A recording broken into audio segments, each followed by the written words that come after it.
Hello, everyone.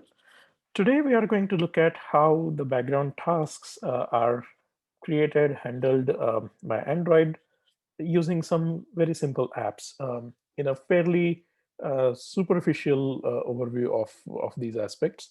And of course, in the upcoming homeworks and assignments, we'll take deeper look at these things. Okay. Um, so mainly four things here: services, notifications, broadcast, and async tasks. Um, you have heard about services and broadcasts. They are components just like your activities, and then notifications, of course, the things that appear at different places, most prominently in the status bar. Um, uh, and they let the user know about certain updates, or let the user interact with certain apps that are not in foreground right now. And async task is a mechanism to create a thread, which, although it's not the exclusive mechanism, um, and in fact it's very recently it is deprecated, but we'll talk about that towards the end of this slide set. As usual, recommended reading are the links from the Android Developer Guide, most updated, reliable source of information, of course. And first, let's start with services. So the idea behind a service is to run a long-term operation in the background.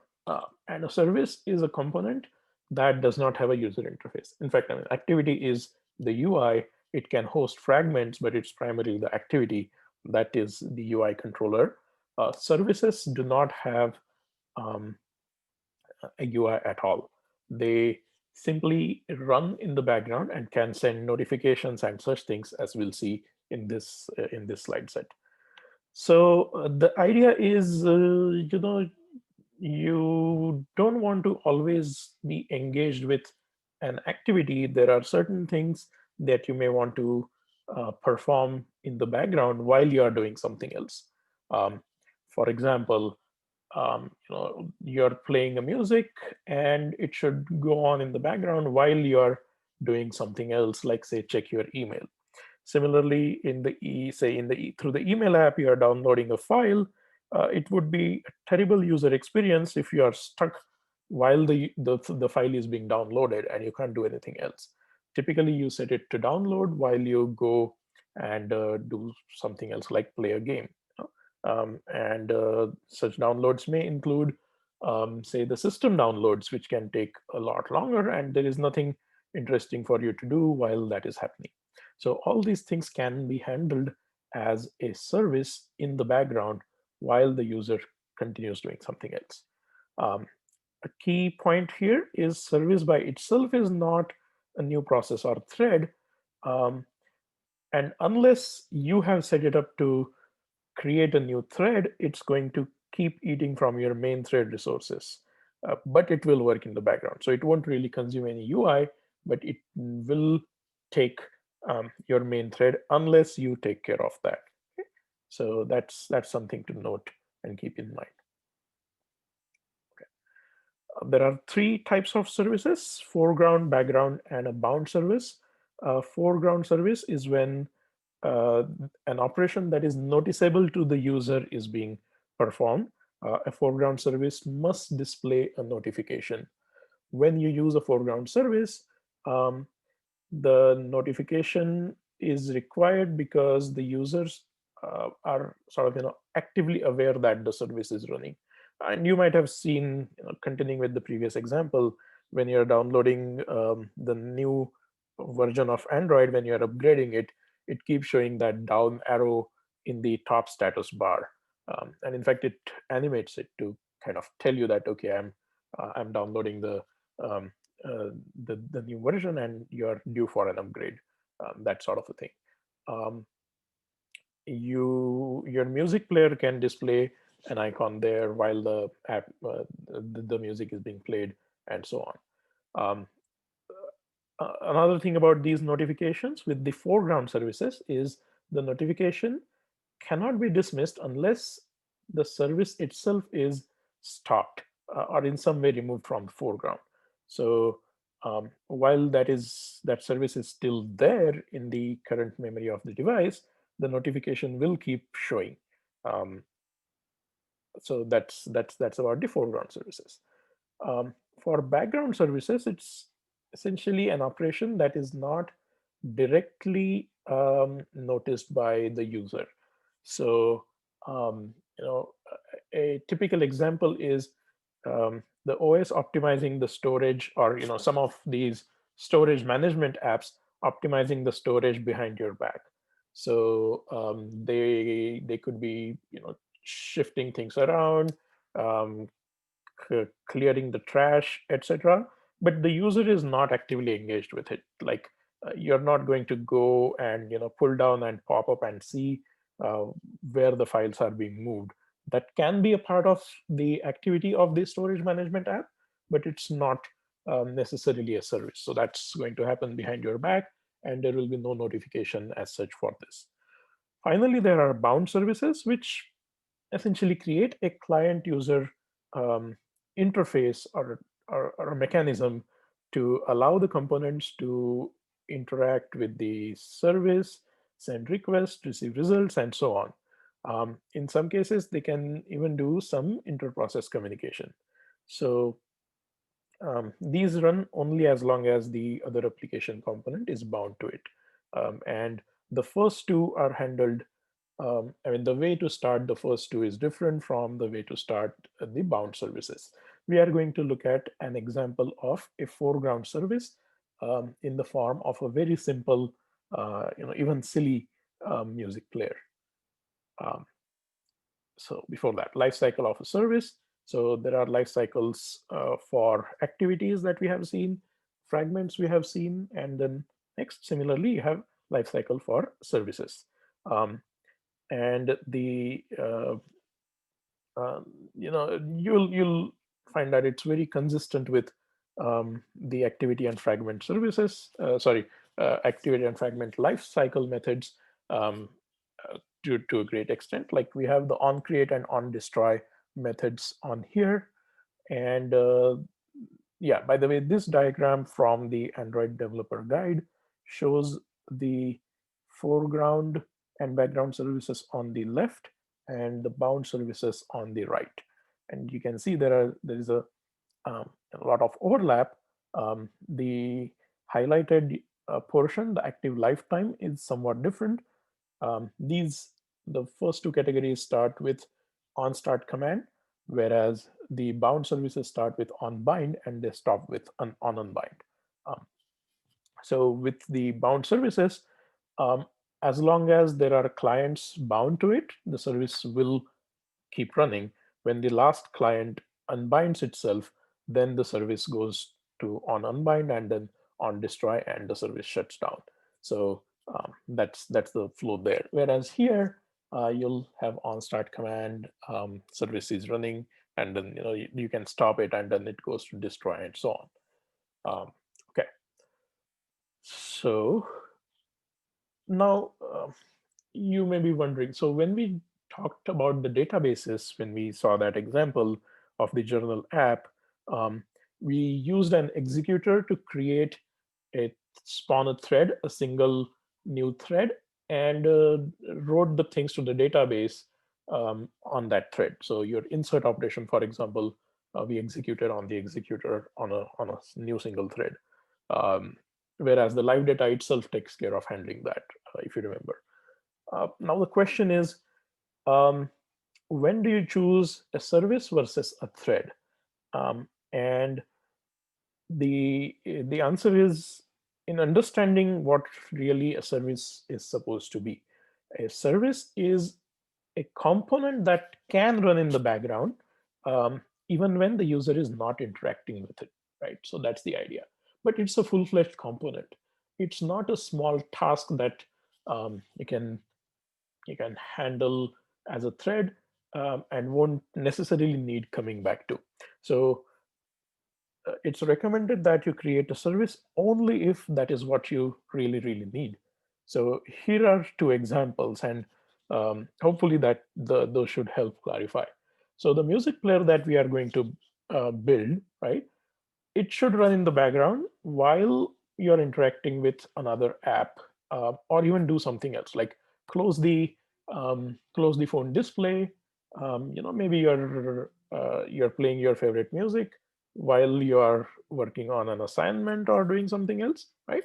So you don't want to look at your phone, you are turning it down, but it should still keep running. That is the idea. So for such things you would use a service. Whereas um, things that you don't want to do outside of that app. So let's say you have built a yoga app, right? And you run a soothing music in it while it's teaching you the poses or guiding the meditation or whatever. You don't want that music to keep running even when you have closed the app. It's just part of that particular app. Similarly, with your gaming app, you don't want to run the bam, bam, bam music, whatever, depending on the game, while you're doing your assignment, perhaps, right? So all these things will be threads internal to that application, and these should not be services. Um, so threads can start in the on start of the activity or equivalent in the fragment and stop in the on stop of the activity or the fragment. This link gives more details about general guidelines about threads in Android. But I hope this example clarifies the distinction and best practices. Um, so once again, services are essentially when it should run even when the user is not interacting with it. Okay. All right. So with that, let's talk about our simple music player app. Um, so this is going to have just a single song. It's a it's an MP3 that is freely available, that I downloaded, and I have a 5-year-old daughter, so it's a Five Little Monkeys, that sort of song going on, um, which is actually going on almost all the time at our home.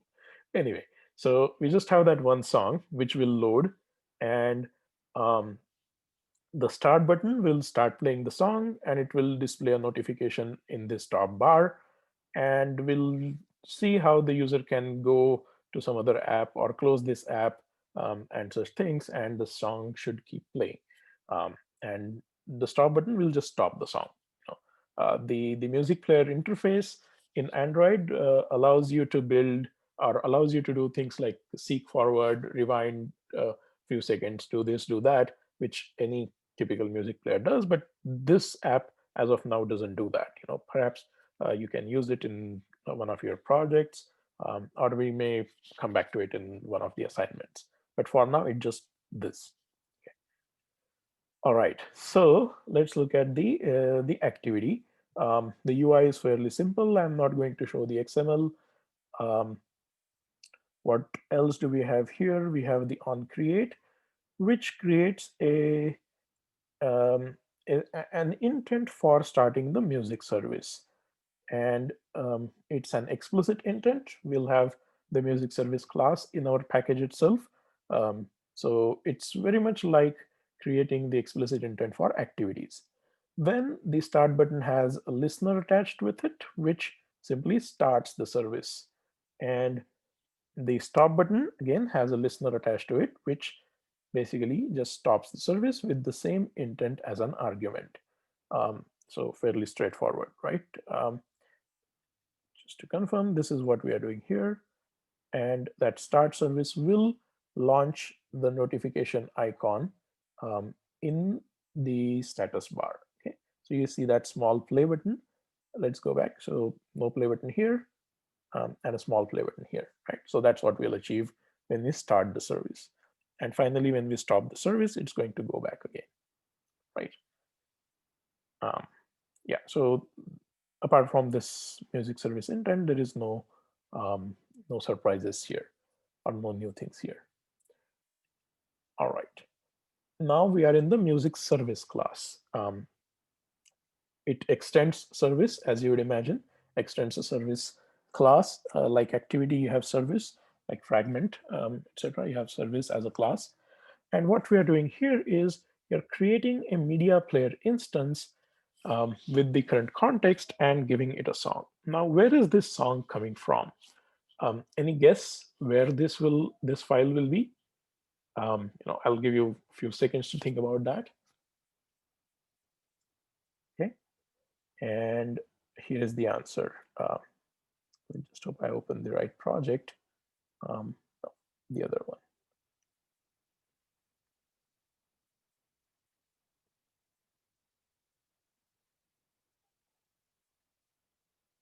Sorry about that. Yeah.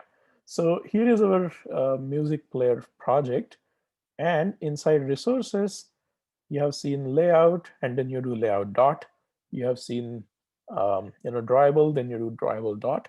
So now we have a raw. This is something I created. You can create a folder and add raw data like music files, video files, etc. here.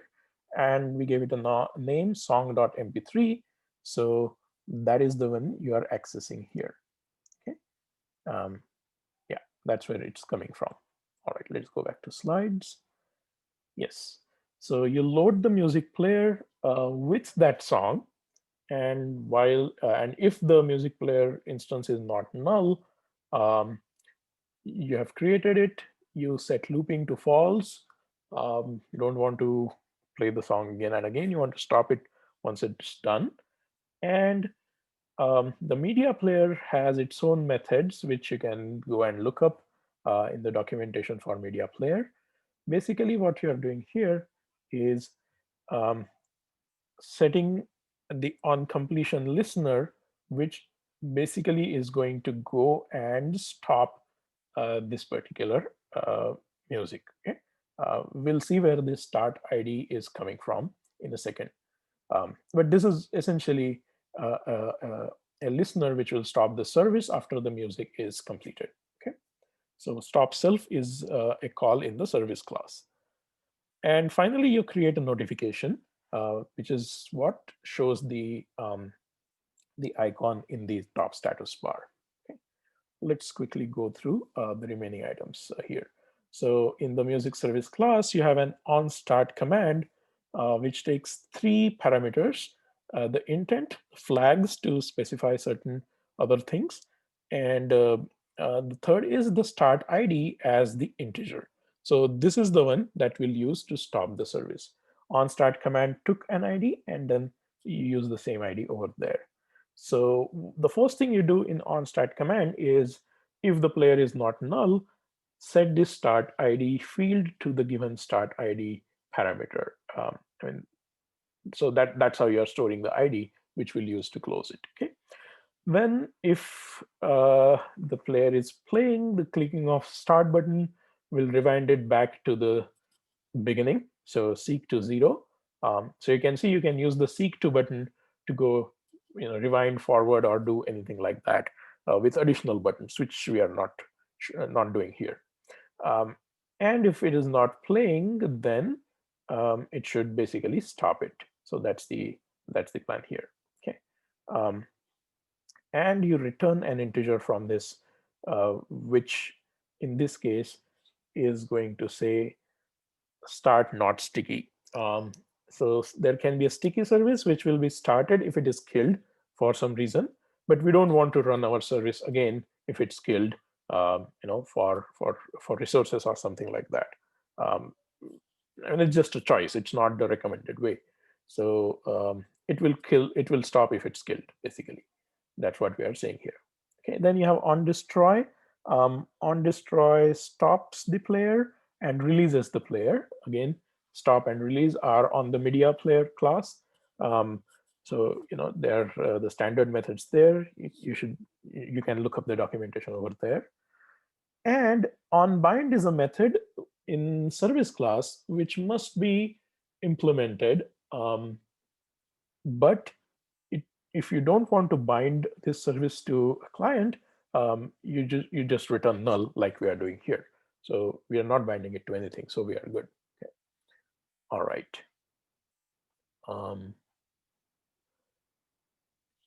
Okay. And now on to creating notifications. So the create notification that we saw has a lot of things here. We'll spend next few minutes on this, and then we'll pause the video. So create notification starts by creating an intent for the activity class, um, because it's an intent from that particular class. And then there is a pending intent. So what's a pending intent?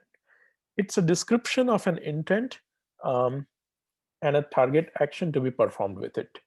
So the target action here is the intent going to the main activity. Where do you use pending intents? The idea is these intents let you communicate with other components in such a way that those components are going to then take over and handle your app in the absence of this current app. So with the notification, what you're doing is you're creating a pending indent and give it to the notification manager. And then the notification manager will handle it by calling the intent in it. So which is the explicit intent to go to the main activity whenever you handle it. So that way you are creating that two-way communication from the notification manager to this activity. Okay, this is the way of passing out, or rather delegating handling of the notification in the absence of the current app running. We, as I said, you can kill the music player app, but the music will still keep running. Um, in the notification bar, you can access it and come back to the activity through this mechanism. Okay, yeah. Um, Next, you have the um, the if build version SDK is greater than build version code O. What that means is you are going to execute this code only if you are looking at Android Oreo or above, that is API 26 or above. The reason is in API 26, Android changed how the notifications will be managed. Before that, you could only create a per app notification, and there was no concept of channels. But 26 onwards, Oreo onwards, Android supports multiple channels. So you can have different types of notifications from the same app, um, with different importance and different behaviors. So it's useful for doing things like if the same app has possible multiple possible notifications, like getting a new email versus just showing how many unread emails you have, right? So these things can be sent to different channels. That's the idea here. So let's quickly see what's happening. You specify a channel ID, which is a user-defined unique string. Typically, the application package name itself is good enough here. And then you have a parameter called importance. So importance is is is an integer which tells how the notification should intrude when user is doing something, including something else. So there are 5 levels there. The default level means make a sound but do not visually intrude. You could set it to low or high or top, where it shows a the pull down menu, like you typically get when you get a new text message. So you can set all these things using importance. Okay. Um, Next, we are going to create that channel. So the notification channel constructor takes 3 parameters: a channel ID, which is an int, then the name of the channel, which we are passing the channel ID itself here. Sorry, the channel ID first is also a string, but it's going to be used as an ID. The next one is the name, and it's okay to pass the same parameter to both because they are unique strings. And then finally, the importance that we just created here. Okay, next you create, or rather you get the notification manager, and you create the notification channel with this channel parameter, essentially registering your channel with them. Okay, all right. API 25 and below, you would simply create a notification builder like this. Then you add or configure that notification builder. Um, with several things like set your icon, which is the media player icon, the small play triangle that we see. We set ongoing to true, um, indicating the this is the background task that the user is actively engaged with. And you can set the title and context of the notification as it shows in the drop down or the pull down menu. um, you can also set things like um, set sound, what sound should be played with this notification, and so on. um, and finally, as the command says here, you start it as a foreground um, notification for this. Okay, so with that, we have created our app. I'll quickly demonstrate that. um, I've already installed it here, so we won't spend time doing it. And where is our music player? Yeah, so I'll start it. You'll perhaps not hear the song, but it gave a chime and added um, uh, this icon over here. We can pull it down and see song playing and click to go to the music player. Okay, so even if we are in the background, it's still playing, and this brings us back there. Even if we close that app, okay, it's still playing. Pull down, click, and it brings back the activity. So that's the job of the um, pending indent, as we saw. All right. Okay. So we stop this video here, and we'll talk about the broadcast and other things in the next video. Thank you.